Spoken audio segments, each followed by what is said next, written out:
There is this game called Infinity Nikki. Most people would not know about it. It is primarily targeted towards the girl gamer.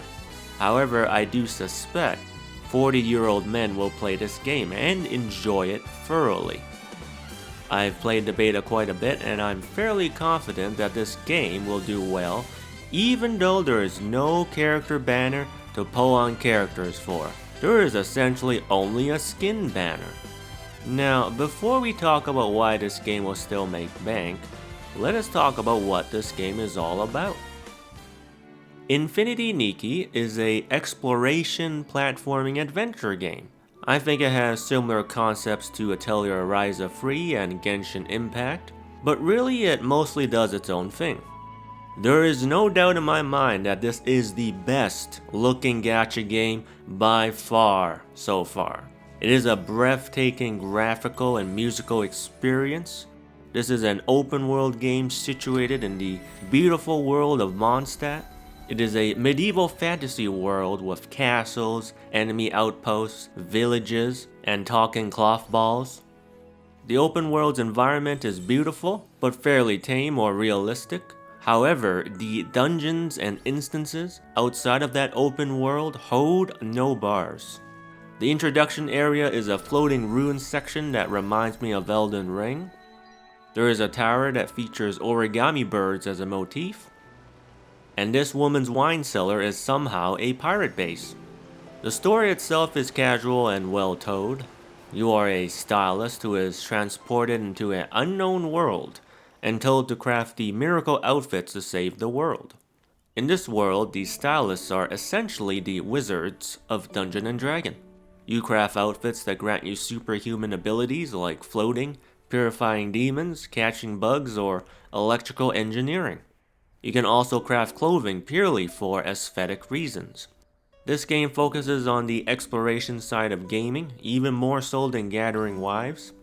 You will spend most of your time exploring new areas, platforming, collecting materials, petting the doge, and etc. And is actually a very good experience because of the beautiful environments, platforming, and occasional puzzles. There is combat in this game, but it is platforming combat. The character fires an orb which can be upgraded, like making it fire an arc or adding a charged attack. The character can also ground pound. Combat involves a combination of those elements to take down an enemy, and that's it. There are no relics to farm, there is no equipment that increases crit rate, there are no light cones, there are no characters to pull, that's all. And you know what? I think that's fine for a casual game, and in fact, due to the platforming, I probably will have to think more in this game than some other games where I can simply left click through the entire fight. Let's be honest. There is crafting in this game.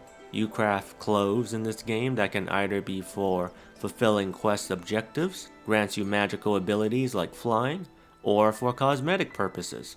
To craft clothes, you will need to farm for materials. Materials can be obtained through gathering, enemy drops, or boss drops. Materials can be tracked so that you will never have a hard time finding something. There is a special boss drop material that you need that is obtained by defeating a boss, and it uses energy. So the amount of clothes you can craft per day would be limited by this. For energy usage, you can also farm for Eureka. This is essentially special accessories that you wear during a styling challenge. Each piece of clothing has 5 stats: elegant, fresh, sweet, sexy, and cool.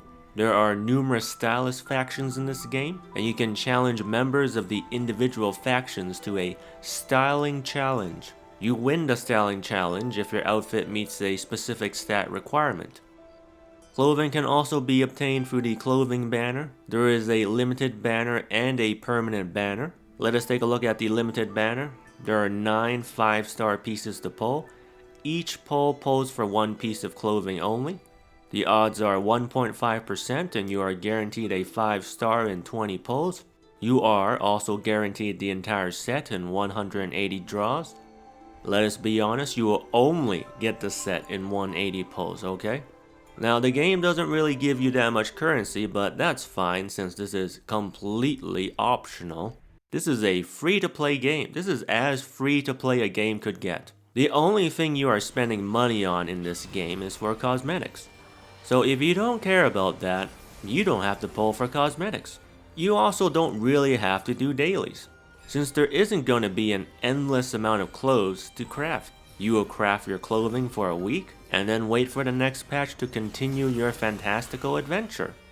So the general gameplay loop for this game would be you explore and enjoy the story, do a few events, do a few dailies to farm for materials, and then wait for the next patch to come out. This game respects your time. It makes no effort in compelling you to waste your time by giving you any incentives at all. This game gives you zero incentives to waste your time. Unlike other games, the majority of people playing this game will not be wasting their time. They will get what they want out of the game and then go about their day. So this game will have zero burnout. If you like the game, you would probably continue playing even if you haven't played for months. Like if a new DLC came out for your favorite game that hasn't had an update in a year, you'll probably go play it. Now whether it sucks or not is a different matter. Whereas with other gacha games, a lot of people quit because it's not good enough to spend time every day grinding at. They get frustrated with the tedium and quit. In Infinity Nikki, as long as you like the game, you'll come back and try out the new patch regardless of whatever other games you have on your roster. So I don't think Nikki will have any trouble maintaining their target demographic. But there's an issue. There are no characters to pull for in this game. There is only cosmetic clothing. So how could this game possibly make money? Personally, I won't be spending money in this game, but that is because I am not the target demographic. Who do you think this game is targeting? The casual female gamer making decent income. Some people will make fun of me for the way my room looks, but you can check out a woman's closet and you go there, there's an entire year of different outfits there, and you know what? I've only ever seen her wear 10 at most. If a girl gamer can have 30 pair of shoes and 10 handbags, is it really that much of a stretch to think they want to dress up their main character in their favorite game? I don't think so.